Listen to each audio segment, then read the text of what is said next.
મારા ભાઈ યસ બધા એમ કહેતા હોય કે મિત્ર છે ને કર્ણ જેવો હોવો જોઈએ. હમણાં બધા રીલ બહુ વાયરલ થાય છે કે મિત્ર છે દુર્યોધનનો મિત્ર એ કર્ણ જેવો હોવો જોઈએ કે દુર્યોધન ખોટો હોય ને તો એમાં એનો સાથ આપે.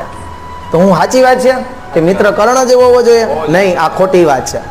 મિત્ર હોવો જોઈએ કૃષ્ણ જેવો કે એ એક વાતે તટસ્થ થઈને નિર્ણય આપે કે કઈ ન્યાય છે ને કઈ અન્યાયની વાત છે.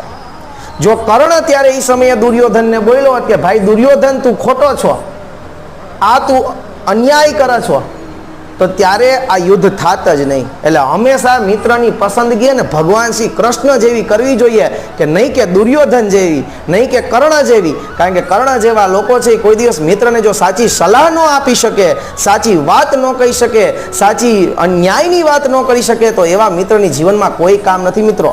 એટલે ચેતી જાજો, મિત્ર ગોતવાનો કેવો તો કે ભગવાન શ્રી કૃષ્ણ જેવો કે જે હંમેશા તમને ન્યાયની વાતો કરે,